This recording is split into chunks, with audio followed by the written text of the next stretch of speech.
जय हिंद दोस्तों, welcome to our YouTube channel. This is Aryan Shukla. दोस्तों, आज की क्लास में हम प्रैक्टिस सेट सॉल्व करेंगे। इसमें आपके जीके के इंपॉर्टेंट क्वेश्चन होंगे, टॉप के क्वेश्चन होंगे। कुछ ऐसे क्वेश्चन हैं जो पुलिस कांस्टेबल की परीक्षाओं में कई बार पूछे गए हैं। क्लास को ध्यान से देखिएगा और जो क्वेश्चन ना आए उसे कॉपी में नोट डाउन कीजिए। एंड क्लास के अंत में अपना स्कोर ज़रूर बताइए कि आपके कितने क्वेश्चन राइट निकले। सबसे पहले क्लास को लाइक करिए, अपने फ्रेंड ग्रुप सभी जगह शेयर कर दीजिएगा ताकि ज़्यादा से ज़्यादा लोग जुड़ सकें।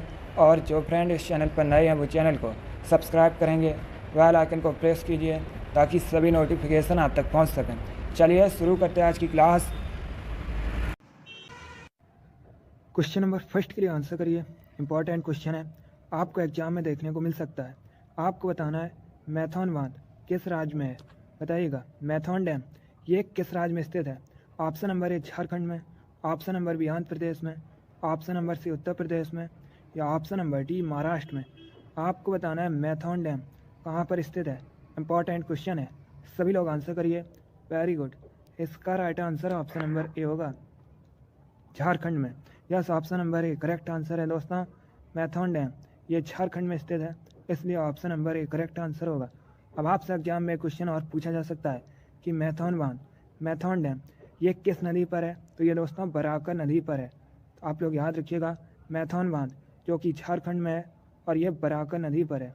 चलिए क्वेश्चन नंबर फर्स्ट का option number A correct answer होगा। आगे बढ़ते हैं। क्वेश्चन नंबर 2 है, ये भी इंपॉर्टेंट क्वेश्चन है, आपके एग्जाम में पूछा हुआ क्वेश्चन है। आपको बताना है वर्ल्ड टेलीविज़न डे कब सेलिब्रेट किया जाता है। बताइएगा, विश्व टेलीविज़न दिवस कब मनाया जाता है। सभी लोग आंसर करिए, आपके एग्जाम में पूछा हुआ क्वेश्चन है। इसका right answer option number A होगा, 21 नवंबर को। Yes, option number A correct answer है। 21 नवंबर को प्रतिवर्ष विश्व टेलीविज़न दिवस सेलिब्रेट किया जाता है, इसलिए option number A correct answer होगा। आगे बढ़ते हैं। अब क्वेश्चन नंबर 3 के लिए आंसर करिए। आपको बताना है राउत नाच ये किस राज्य का फेमस लोक नृत्य है। आपको बताना है राउत नाच कहाँ का लोक नृत्य है। ए झारखंड का, बी असम का, सी पश्चिम बंगाल का, या डी छत्तीसगढ़ का। इसका right answer option number D होगा, छत्तीसगढ़ का। Yes, option number D correct answer है। राउत नाच ये छत्तीसगढ़ का लोक नृत्य है, इसलिए option number D correct answer होगा। क्वेश्चन नंबर 3 का option number D correct answer है। अगला क्वेश्चन देखते हैं। अब देखिए क्वेश्चन नंबर 4 के लिए आंसर करिए। अच्छा क्वेश्चन है, बताइएगा बुल्गारिया की राजधानी क्या है। आपको बताना है बुल्गारिया की कैपिटल का नाम क्या है। सभी लोग आंसर करिए। आपके एग्जाम में जीके के इसी प्रकार के क्वेश्चन पूछे जाते हैं। जो क्वेश्चन का लेवल है वो यही रहता है। आप लोग ध्यान से क्लास को देखिए, डेली आपकी क्लास होगी, डेली क्लास को ज्वाइन कीजिएगा। अभी आंसर करिए क्वेश्चन नंबर 4 के लिए। आपको बताना है बुल्गारिया की राजधानी क्या है। Right answer option number D होगा, Sofia. Yes, option number D correct answer है। सोफिया बुल्गारिया की कैपिटल है, इसलिए option number D correct answer होगा। आगे बढ़ते हैं। अब क्वेश्चन नंबर 5 के लिए आंसर करिए। आपको बताना है रेहंद नदी किस नदी की सहायक नदी है। बताइएगा, ये जो दोस्तों रेहंद नदी है ये किसकी सहायक नदी है। ए गंगा की, बी यमुना की, सी सोन की, या डी गोमती की। आपको बताना है रेहंद नदी किसकी सहायक नदी है। बहुत अच्छे, very good. Right answer option number C होगा, सोन की। Yes, option number C correct answer है। रेहंद नदी सोन नदी की सहायक नदी है, इसलिए option number C correct answer है। Very good. इसी प्रकार से आप लोग आंसर करिए। क्लास खत्म होने के बाद अपना स्कोर कमेंट बॉक्स में ज़रूर बताइए कि आपके कितने क्वेश्चन राइट निकले। आगे बढ़ते हैं। अब क्वेश्चन नंबर 6 के लिए आंसर करिए। बताइएगा हॉर्नबिल त्यौहार, हॉर्नबिल फेस्टिवल किस राज्य में सेलिब्रेट किया जाता है। आपको बताना है हॉर्नबिल त्यौहार किस राज्य में मनाया जाता है। ए मणिपुर में, बी मेघालय में, सी नागालैंड में, या डी असम में। बहुत अच्छे, गुड। आपको बताना है हॉर्नबिल त्यौहार किस राज्य में मनाया जाता है। Right answer option number C होगा, नागालैंड में। Yes, option number C correct answer है दोस्तों। हॉर्नबिल त्यौहार नागालैंड में मनाया जाता है, इसलिए option number C correct answer होगा। आपके एग्जाम में क्वेश्चन पूछा गया था नागालैंड की ऑफिशियल लैंग्वेज क्या है, तो आप लोग याद रखिएगा इंग्लिश दोस्तों। नागालैंड की ऑफिशियल लैंग्वेज है। अब आप लोग क्लास खत्म होने के बाद कमेंट बॉक्स में बताइएगा। नागालैंड की कैपिटल का नाम क्या है? नागालैंड की राजधानी क्या है? इसका आंसर आप लोग कमेंट बॉक्स में दीजिएगा। चलिए क्वेश्चन नंबर 6 का option number C correct answer होगा हॉर्नबिल त्यौहार, हॉर्नबिल फेस्टिवल। ये नागालैंड में मनाया जाता है, सेलिब्रेट किया जाता है। आगे बढ़ते हैं। क्वेश्चन नंबर 7 के लिए आंसर करिए। आपको बताना है स्पेन की मुद्रा क्या है? बताइएगा स्पेन की मुद्रा क्या है? बहुत अच्छे, very good. Right answer option number C होगा euro. Yes, option number C correct answer है दोस्तों। स्पेन की करेंसी यूरो है, इसलिए option number C correct answer होगा। जिसने भी क्वेश्चन नंबर 7 का ऑप्शन नंबर सी दिया है उनका राइट आंसर है, वेरी गुड। आगे बढ़ते हैं। अब क्वेश्चन नंबर 8 के लिए आंसर करिए। ये भी इंपॉर्टेंट क्वेश्चन है, अच्छा क्वेश्चन है। आपको बताना है उजनी डैम ये किस राज्य में स्थित है?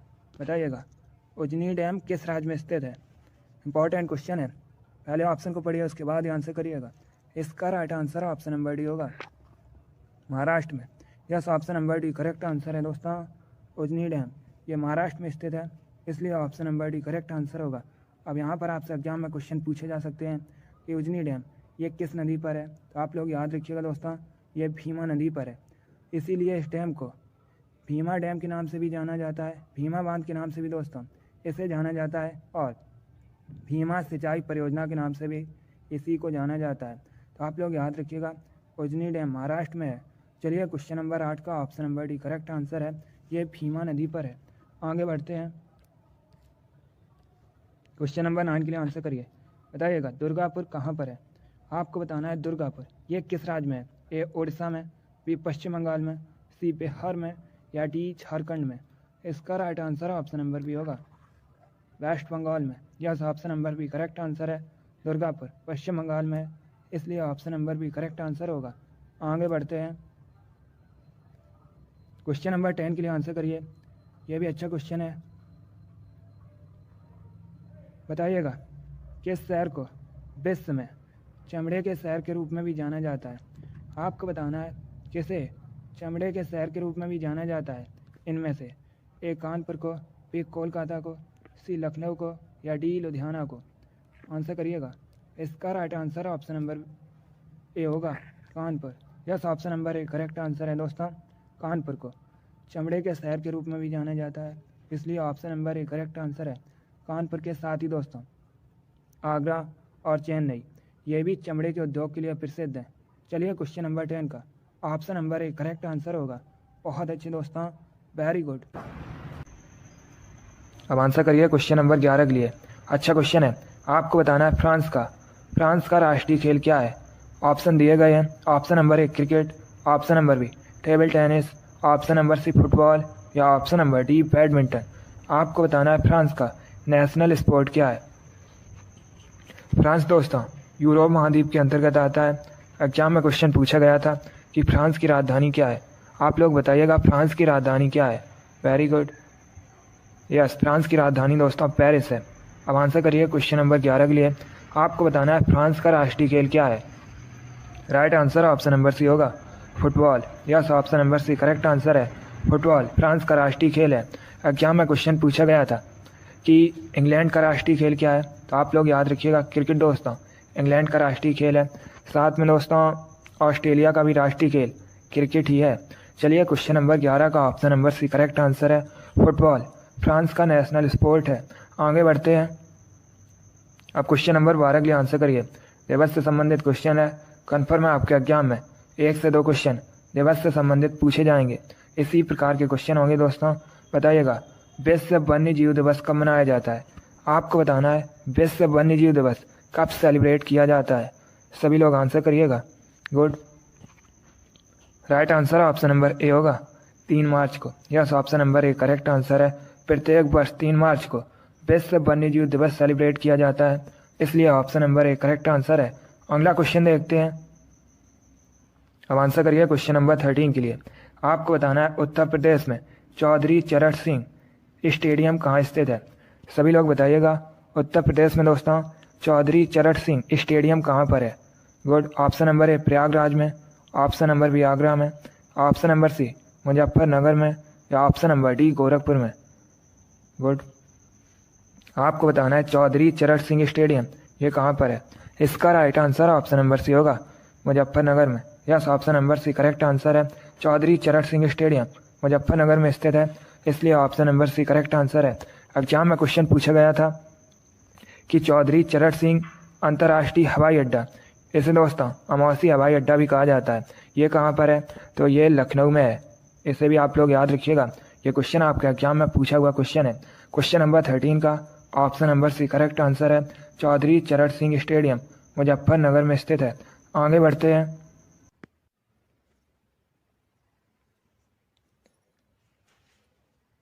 क्वेश्चन नंबर 14 के लिए आंसर करिए। अच्छा क्वेश्चन है, बताइएगा रडार यंत्र किस काम में आता है। आपको बताना है रडार किस काम में आता है। ऑप्शन को पढ़िए और उसके बाद आंसर दीजिएगा। आपका एग्जाम में क्वेश्चन पूछा गया था कि रडार का फुल फॉर्म क्या होता है, तो याद रखिएगा रडार का फुल फॉर्म होता है रेडियो डिटेक्शन एंड रेंजिंग। अब बताइएगा यह किस काम में आता है। Right answer option number D होगा, जहाज़ों की गति, स्थिति व दिशा मापने के लिए। तो ऑप्शन नंबर डी आपका राइट आंसर होगा। आगे बढ़ते हैं। क्वेश्चन नंबर 15 के लिए आंसर करिए। अब आपको बताना है रोजर फेडरर ये कहाँ के निवासी है। बताइएगा रोजर फेडरर कहाँ के निवासी है। पहली बात तो आप लोग याद रखिएगा, रोजर फेडरर दोस्तों टेनिस के स्टार खिलाड़ी हैं। अब आपको बताना है इनका संबंध किस देश से है। Very good, option number B correct answer है, स्विट्जरलैंड से। Yes, option number B correct answer है। रोजर फेडरर स्विट्जरलैंड के स्टार टेनिस खिलाड़ी हैं। चलिए क्वेश्चन नंबर 15 का option number B correct answer है। बहुत अच्छे, अगला क्वेश्चन देखते हैं। क्वेश्चन नंबर 16 के लिए आंसर करिए। ये क्वेश्चन मैंने अभी आपको बताया था, तो आप लोग राइट आंसर करिएगा। आपको बताना है वानखेड़े स्टेडियम कहाँ स्थित है। ऑप्शन नंबर ए मुंबई में, बी लखनऊ में, सी न्यू दिल्ली में या डी चेन्नई में। अभी मैंने आपको ये क्वेश्चन बताया था, आप लोग राइट आंसर करिए। आपको बताना है वानखेड़े स्टेडियम कहाँ स्थित है। बहुत अच्छे, right answer option number A होगा, मुंबई में। Yes, option number A correct answer है। अगला क्वेश्चन देखते हैं। क्वेश्चन नंबर 17 के लिए आंसर करिए। अच्छा क्वेश्चन है, साइंस से संबंधित क्वेश्चन है। पहले ध्यान से क्वेश्चन को पढ़िए, उसके बाद आंसर करिएगा। गुड, आपको बताना है चांदी का, सिल्वर का लैटिन नाम क्या है। बताइएगा चांदी का लैटिन नाम क्या है। Option number A argentum, option number B aurum, option number C stannum या option number D none of these. आपको बताना है चांदी का लैटिन नाम क्या है। सभी लोग क्वेश्चन नंबर 17 के लिए आंसर करिएगा। Very good, right answer option number A होगा, argentum. Yes, option number A correct answer है दोस्तों। चांदी का लैटिन नाम अर्जेंटम है, इसलिए option number A correct answer है। इसीलिए दोस्तों चांदी को एजी से रिप्रेजेंट किया जाता है। और सोने का लैटिन नाम है स्टेनम दोस्तों, टिन का लैटिन नाम है। तो आप लोग इनके बारे में याद रखिएगा। इन तीनों ऑप्शन से आपके एग्जाम में क्वेश्चन पूछे जा सकते हैं। क्वेश्चन नंबर 17 का option number A correct answer है। चांदी का, सिल्वर का लैटिन नाम अर्जेंटम है। आगे बढ़ते हैं। अब आंसर करिए क्वेश्चन नंबर 18 के लिए।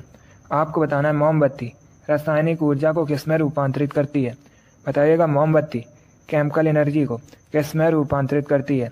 ए विद्युत ऊर्जा में, बी यांत्रिक ऊर्जा में, सी ऊष्मा और प्रकाश ऊर्जा में या डी नन ऑफ दीज इनमें से कोई नहीं। बहुत अच्छे, इसका right answer option number C होगा, ऊष्मा और प्रकाश ऊर्जा में। Yes, option number C correct answer है। मोमबत्ती रासायनिक ऊर्जा को ऊष्मा और प्रकाश ऊर्जा में रूपांतरित करती है, इसलिए option number C correct answer है। वेरी गुड, आगे बढ़ते हैं। अब क्वेश्चन नंबर 19 के लिए आंसर करिए। आपको बताना है मध्य प्रदेश का राजकीय फल क्या है। बताइएगा मध्य प्रदेश का राजकीय फल क्या है। बहुत अच्छे, इसका right answer option number A होगा, आम। Yes, option number A correct answer है दोस्तों, आम मध्य प्रदेश का राजकीय फल है। आगे बढ़ते हैं। क्वेश्चन नंबर 20 के लिए आंसर करिए। इंपॉर्टेंट क्वेश्चन है, आपके एग्जाम में पूछा हुआ क्वेश्चन है। आपको बताना है साइप्रस द्वीप कहाँ स्थित है। बताइएगा साइप्रस द्वीप कहाँ स्थित है। बहुत अच्छे, इसका right answer option number A होगा, भूमध्य सागर में। Yes, option number A correct answer है दोस्तों, साइप्रस द्वीप ये भूमध्य सागर में स्थित है। आगे बढ़ते हैं। क्वेश्चन नंबर 21 के लिए आंसर करिए। आपको बताना है कोटा किस नदी किनारे स्थित है। बताइएगा कोटा किस नदी के किनारे स्थित है। पहले आप लोग बताइएगा कोटा ये किस राज्य में है। सभी लोग जल्दी से आंसर करिए। आपको बताना है कोटा किस राज्य में है।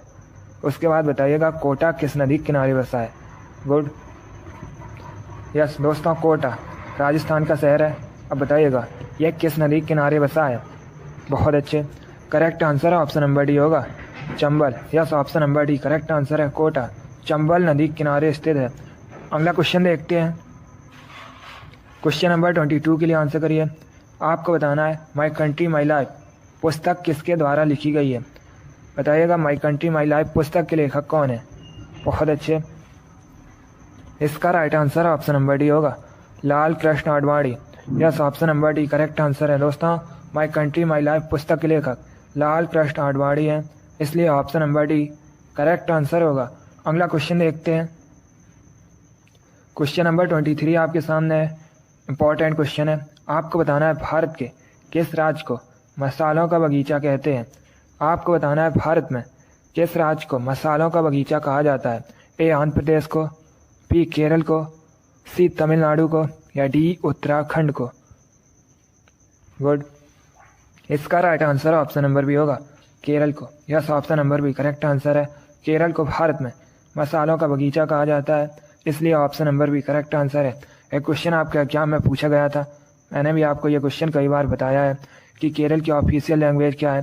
ये क्वेश्चन आपके एग्जाम में पूछा हुआ क्वेश्चन है, तो आप लोग याद रखिएगा मलयालम दोस्तों केरल की ऑफिशियल लैंग्वेज है। क्वेश्चन नंबर 23 का option number B correct answer है, केरल को भारत में मसालों का बगीचा कहा जाता है। अगला क्वेश्चन देखते हैं। क्वेश्चन नंबर 24 आपके सामने है। बताइएगा गीता रेस पुस्तक के लेखक कौन है। आपको बताना है गीता रेस नामक पुस्तक के लेखक कौन है। ए जवाहरलाल नेहरू, बी बाल गंगाधर तिलक, सी महात्मा गांधी या डी सुभाष चंद्र बोस। आपको बताना है गीता रेस नामक पुस्तक किसके द्वारा लिखी गई है। बहुत अच्छे,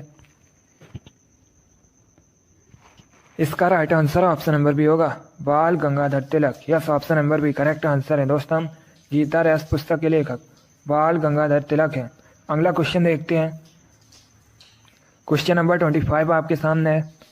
अब आपको बताना है धनराज पिल्ले किस खेल से संबंधित हैं। बताइएगा धनराज पिल्ले किस खेल से संबंधित है। गुड, बहुत अच्छे, आपको बताना है धनराज पिल्ले किस खेल से संबंधित है। Right answer option number C होगा, हॉकी से। Yes, option number C correct answer है दोस्तों, धनराज पिल्ले एक भारतीय हॉकी के खिलाड़ी हैं, इसलिए option number C correct answer होगा। अगला क्वेश्चन देखते हैं।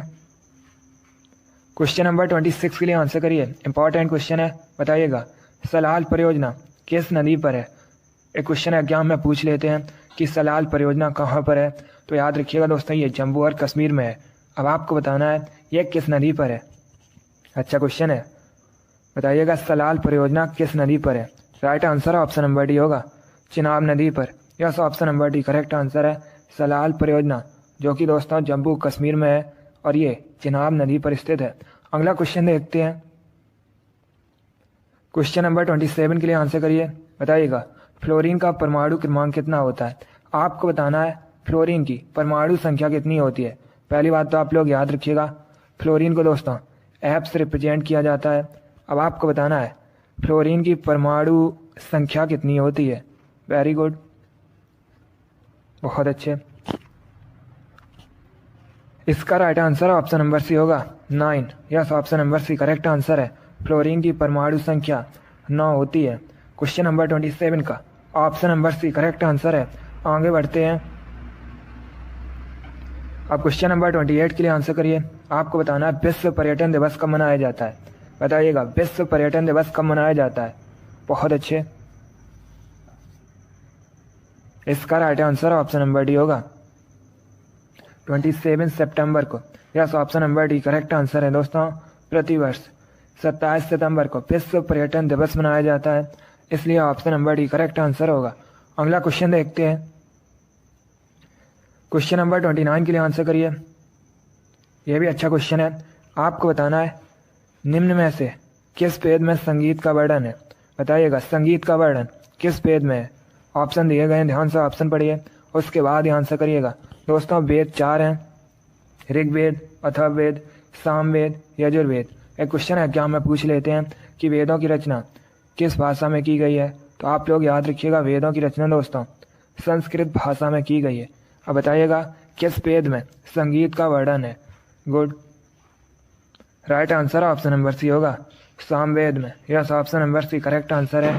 सामवेद में संगीत का वर्णन है, इसलिए option number C correct answer है। एग्जाम में क्वेश्चन पूछा गया था कि सबसे प्राचीन वेद कौन सा है। तो याद रखिएगा दोस्तों, ऋग्वेद सबसे प्राचीन वेद है। और एक क्वेश्चन एग्जाम में पूछा जाता है कि गायत्री मंत्र का उल्लेख किस वेद में है। तो आप लोग याद रखिएगा, ऋग्वेद में दोस्तों गायत्री मंत्र का उल्लेख है।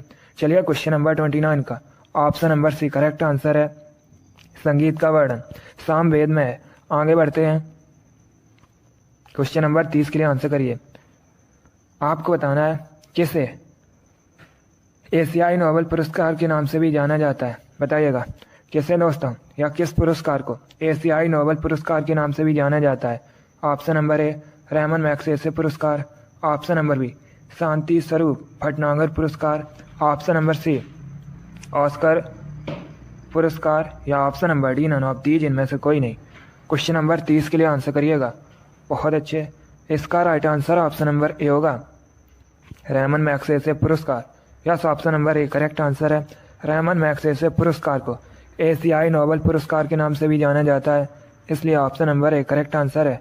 यह भी इंपॉर्टेंट क्वेश्चन है, आपको एग्जाम में देखने को मिल सकता है। आगे बढ़ते हैं, क्वेश्चन नंबर 31 के लिए आंसर करिए। बताइएगा ओणम किस राज्य का प्रमुख त्यौहार है। आपको बताना है ओणम दोस्तों किस राज्य का मेन फेस्टिवल है। ए असम का, बी मिजोरम का, सी केरल का, या डी नागालैंड का। सभी लोग आंसर करिएगा। गुड, इसका right answer option number C होगा, केरल का। Yes, option number C correct answer है दोस्तों। ओणम केरल का एक प्रमुख त्यौहार है, इसलिए option number C correct answer होगा। अगला क्वेश्चन देखते हैं, क्वेश्चन नंबर 32 के लिए आंसर करिएगा। ये क्वेश्चन आपके एग्जाम में पूछा हुआ क्वेश्चन है, इसी प्रकार से पूछा गया था। आपको बताना है निम्न में से किसे भारत रत्न नहीं मिला है। बताइएगा किसे इनमें से दोस्तों भारत रत्न नहीं मिला है। भारत रत्न भारत का सर्वोच्च नागरिक पुरस्कार है, ये दोस्तों राष्ट्रपति द्वारा प्रदान किया जाता है। अब आपको बताना है इनमें से किसे भारत रत्न नहीं मिला है। गुड, इसका right answer option number D होगा, सोनिया गांधी को। Yes, option number D correct answer है। इनमें से दोस्तों सोनिया गांधी को भारत रत्न नहीं मिला है, इसलिए option number D correct answer होगा। बाकी मोरारजी देसाई, गुलजारी लाल नंदा, राजीव गांधी, इनको भारत रत्न मिला है।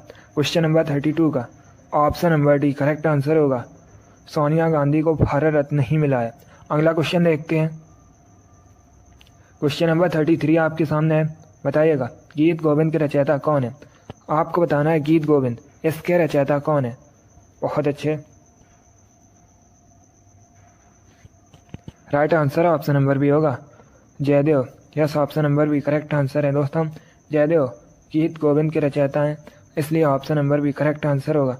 देखिए एग्जाम में क्वेश्चन पूछा गया था, अगर हम ऑप्शन नंबर सी की बात करें, वाण भट्ट हर्षचरित के लेखक कौन है। तो आप लोग याद रखिएगा वाण भट्ट हैं। और एक क्वेश्चन पूछा जाता है कादम्बरी के लेखक कौन है, तब भी आप लोग याद रखिए वाण भट्ट। चलिए क्वेश्चन नंबर 33 का option number B correct answer है, गीत गोविंद के रचयिता दोस्तों गीत गोविंद के जयदेव हैं। आगे बढ़ते हैं, क्वेश्चन नंबर 34 के लिए आंसर करिए। बताइएगा महाभारत में अर्जुन किसके पुत्र थे। आपको बताना है महाभारत में दोस्तों अर्जुन किसके पुत्र थे। एग्जाम में क्वेश्चन पूछा जाता है कि महाभारत को और किस नाम से जाना जाता है। तो आप लोग याद रखिएगा महाभारत को दोस्तों जय संहिता के नाम से भी जाना जाता है।